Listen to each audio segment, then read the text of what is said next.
Welcome back to the deep dive. We are jumping straight into the source material today, charting a course through something that really just perfectly sums up, well, the intersection of nostalgia, crypto, and frankly, just sheer market chaos. We're plunging into Crappy Bird, or KRAPPY. It's this high stakes meme token project running on the Base blockchain. And the IP shift here is just bizarre, really, taking this, globally famous, incredibly frustrating mobile game IP and trying to rebuild it. It's community-driven on-chain crypto thing. It's quite the pivot, isn't it? From like wanting to throw your phone in 2014 to now maybe buying a super volatile token on a layer two. That's where the analysis gets really interesting. It is interesting and confusing, I think, for anyone not already deep in this stuff. So our mission today really is clarity. We need to cut through all the hype, the aggressive promotion that just naturally comes with using a famous brand like this. You, our listener, you asked us to nail down 3 core questions, basically, to figure out if Neferi PPY has any legs. First up, clarity on the creators. Who actually launched this thing? Are they active? And crucially, is the original Flappy Bird guy involved at all? Second, the community vibe. What's the sentiment like right now? How hard are they pushing this online? And third, potential. What are the, let's be honest, realistic projections here?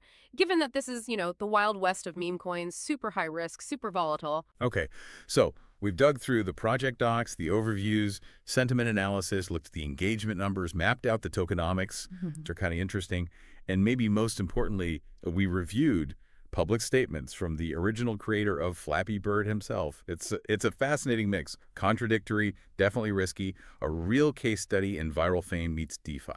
All right, let's unpack this. Okay, so the first thing, the absolute foundation we have to lay down is the link or lack thereof between the original game, the 2014 sensation, and this new crypto project. Because, the market loves ambiguity sometimes, right? It creates confusion, maybe even deliberate misrepresentation. Exactly. And that ambiguity, that's risk factor number 1 we need to shut down immediately. So let's be crystal clear. Crappy Bird, the CPAR APY token, the whole project, it is not created, it's not endorsed, it's not supported in any way, shape, or form by Dongmin Nguyen. He's the developer of the original Flappy Bird. This isn't like a minor detail. It's fundamental. Anyone even thinking about this project needs to get that straight from the jump. And it's not just that he's silent, right? It's an active denial. Our sources show he's been really explicit publicly. He directly addressed people using his IP in crypto, denied any connection, said, and this is a direct quote, "No, I have no relation to their game. I did not sell anything." Pretty unambiguous. Completely unambiguous. That's the ultimate anti-endorsement, isn't it? It just demolishes any idea of official connection or licensing or anything like that.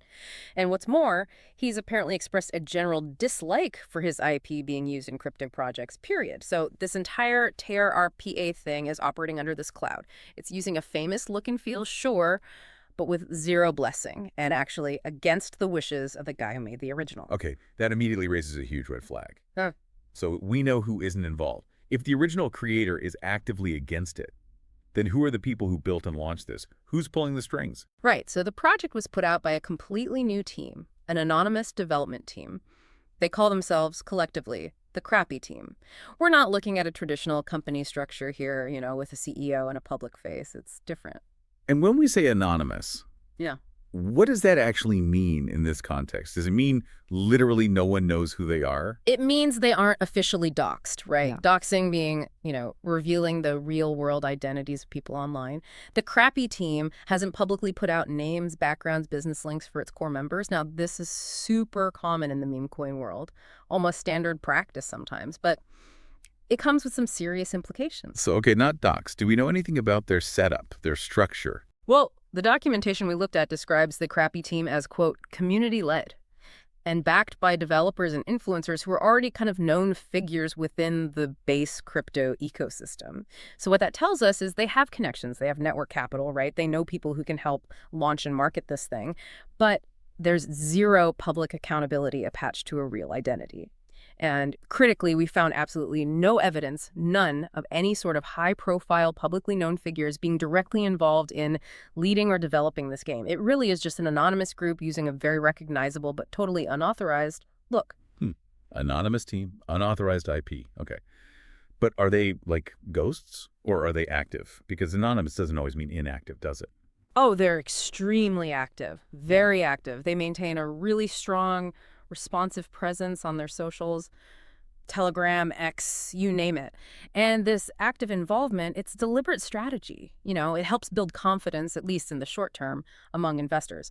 But here's the paradox, that activity is good for engagement, yeah, but the anonymity, just like the sources point out, it introduces this massive, undeniable risk factor. Let's nail down that risk factor for the listener. What's the main danger with an anonymous team in this kind of super speculative area?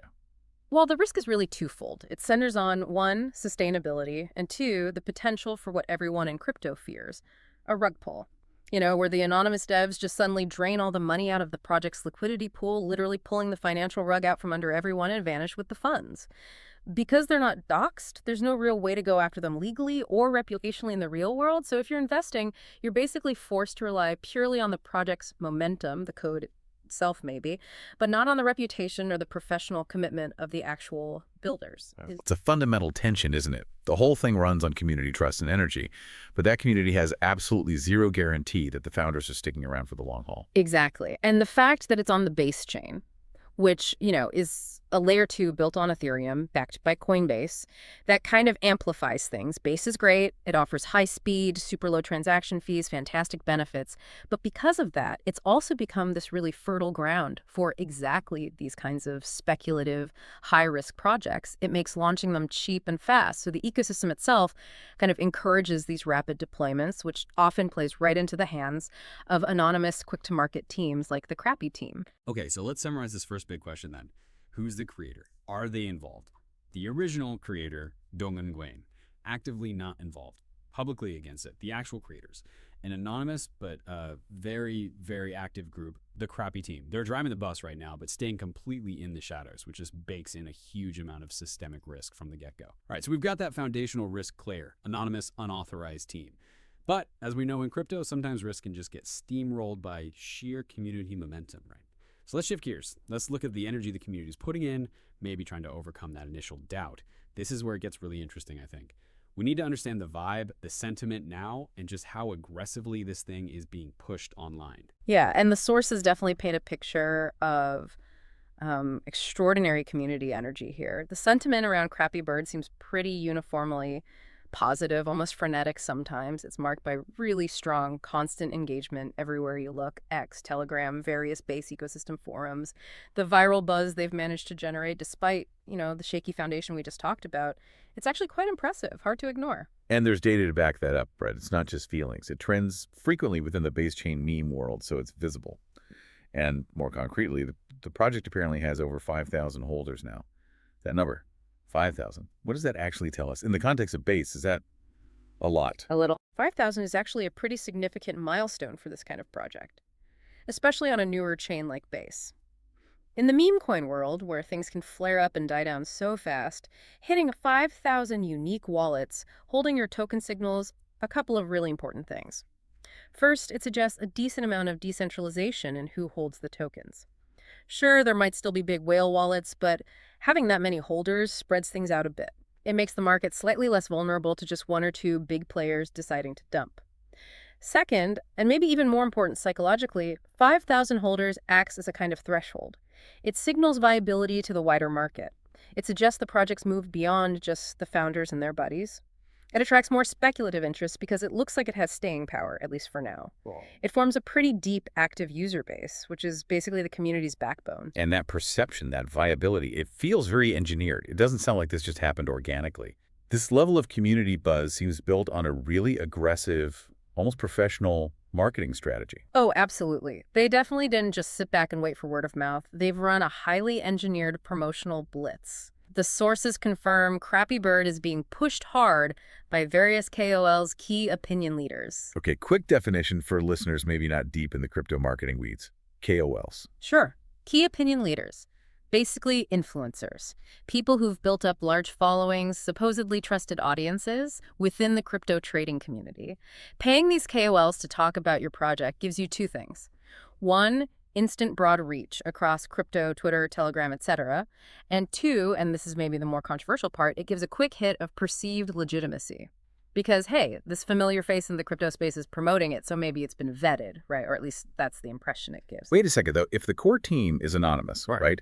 And they're actively paying influencers and engineering this visibility, Doesn't that kind of fly in the face of the whole community-led, decentralized governance thing they talk about in their white paper? Like, is this really decentralized, or is it just anonymously controlled but very professionally marketed? That is the critical question, isn't it? And it's exactly the skepticism we see noted in the sources. You've hit the nail on the head. Structurally, yes, the project aims for decentralization, the smart contracts on-chain. Maybe future governance will be genuinely community-run through a DAO. But its current momentum, the marketing push, that's clearly being driven and funded centrally by the anonymous, crappy team. The reality right now is the project needs this aggressive, centralized marketing to even reach the critical mass where genuine community governance could potentially take over later. This tension, this gap between the centralized execution now and the decentralized promises for later, it's super common. Honestly, it's almost defining for meme coins that actually managed to get off the ground. So beyond the KOLs, they're also trying to build legitimacy through more, let's say, formal channels within the ecosystem. Yes, exactly. The projects managed to get partnerships and, importantly, listings on some key meme indexes. The base meme index was specifically mentioned. Now, in the meme coin universe, getting included on these indexes is like getting a stamp of approval. It signals to potential buyers, hey, this one's part of the in crowd of trending, maybe semi-vetted assets on this chain. And that, of course, boosts visibility and trading volume even more. Can I keep that volume going, keep people interested through internal stuff too, right? Constant activity. Precisely. The sources detail this steady stream of things designed purely to keep holders engaged and keep the project name buzzing. Stuff like ongoing token burning events, which, creates artificial scarcity, gives people a reason to hold. Plus frequent community airdrops, competitions run by the community itself, participation rewards. Like staking and prize wheels. Yeah, exactly. Staking options, even daily prize wheels. It's all designed to go beyond just passively holding the token. It incentivizes daily interaction, active participation. It keeps the Telegram chats busy, keeps the volume churning, keeps the conversation going. Okay, now let's talk about something that really jumped out at me from the sources. A specific outreach plan that shows, well, a surprising level of ambition. The media integration strategy. This seems like they're aiming way beyond just the usual crypto circles. Absolutely. This is where you see the sophistication, maybe, of this anonymous team. They've shown significant outreach efforts and specifically highlighted a plan to get featured on major NFT platforms. Namely, Vive Comics was mentioned. We really need to pause on that for a second and think about what that means. Because Vive Comics isn't some small niche crypto platform, right? Yeah. It hosts huge established brands. We're talking Marvel, Disney, like massive global IPs. Correct.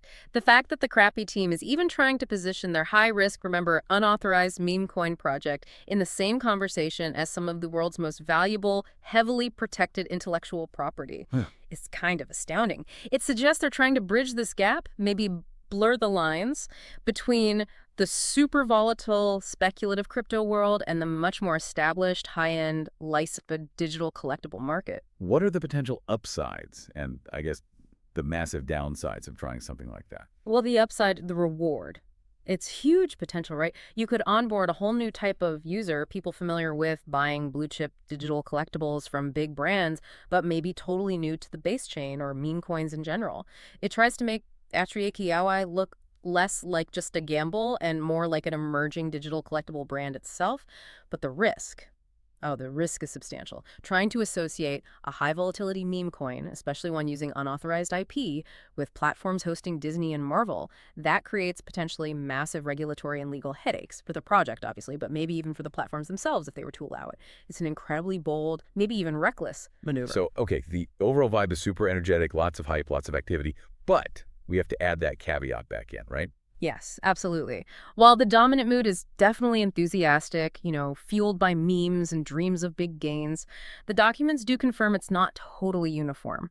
There are people within the community expressing totally valid skepticism, worries about long-term sustainability, actively warning newcomers about how speculative this all is.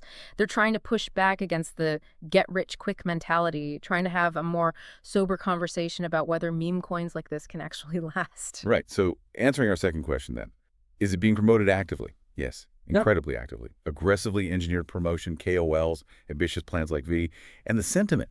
It's booming, highly energetic, but definitely with those necessary undercurrents of caution about the inherent risks involved. Okay, so now we get to the big one, the ultimate question. What's the projected potential here?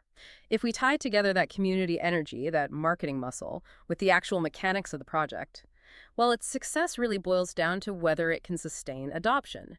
Can it deliver features that keep people hooked after the initial hype dies down? Let's look at the mechanics they've built in, the ones supposedly designed for that long-term growth. And it seems like they're trying to tackle that fundamental meme coin problem, right? Huh. How do you provide actual repeatable utility, something beyond just a basic token swap or a simple staking pool? They're blending this on-chain gaming idea with some pretty serious deflationary mechanics. This is probably the most genuinely innovative part, the thing that arguably sets Carry PY apart from a lot of other meme coins out there. The key deflationary detail. It's really interesting because it directly links the token supply to players messing up in the game. How exactly does that work? What happens? So the tokens are specifically coded to be burned, meaning permanently destroyed, taken out of circulation forever when a user loses the crappy bird game. Now, this mechanic, it's kind of a psychological masterstroke, and it's aimed squarely at a very specific group within crypto, the Degens. Okay, we should probably define degen quickly because it's key to understanding who they're targeting here. Right. Degen, short for degenerate gambler. In crypto, it refers to traders, participants, who thrive on extremely high-risk, potentially high-reward plays. Speculation, basically.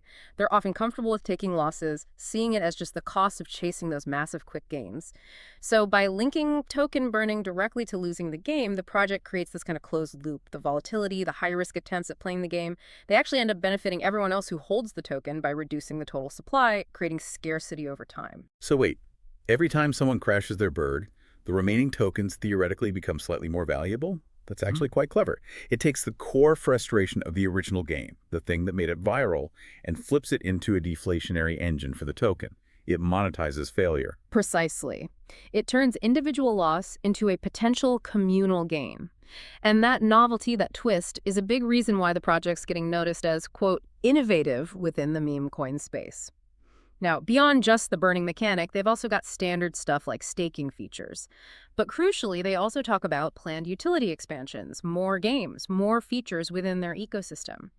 This suggests they have a roadmap, an ambition to grow from just a single, simple meme coin game into potentially a whole interconnected gaming world on Base. And that roadmap idea, that's backed up by the language they use around governance and innovation too, right? Correct. The Crappy team really pushes the idea of decentralized community governance, builder incentives.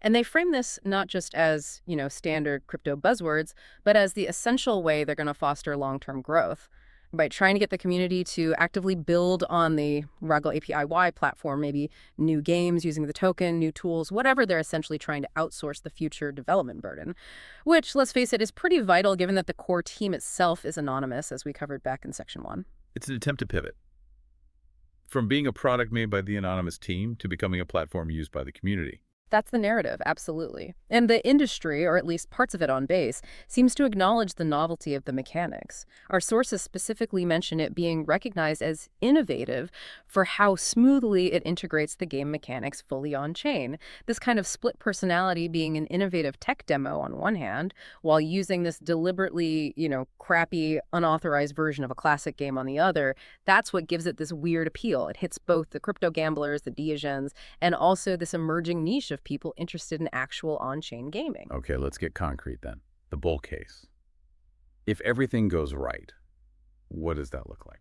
Well, the growth metrics, the market sentiment analysis we reviewed, they do suggest there's potential for some significant bullish moves. And it's a big if user adoption keeps growing, and those partnerships, especially the ambitious ones like the Vive idea, actually materialize and succeed. The success of that burn mechanic is absolutely central here. And the source documents mention some specific price predictions. Highly speculative, obviously, but what were the near-term numbers?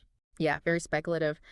Based on the current momentum, the market dynamics right now, the short to medium term predictions floated were in the range of 0.00001 to maybe 0.001 to maybe 0.004 Hensard per token.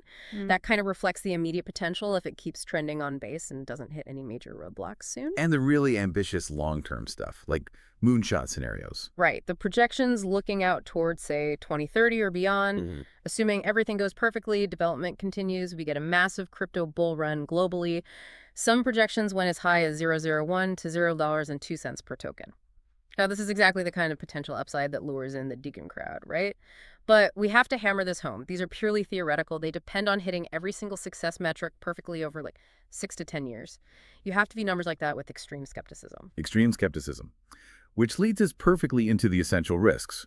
Because we can't just talk about the potential upside without staring the bear case right in the face.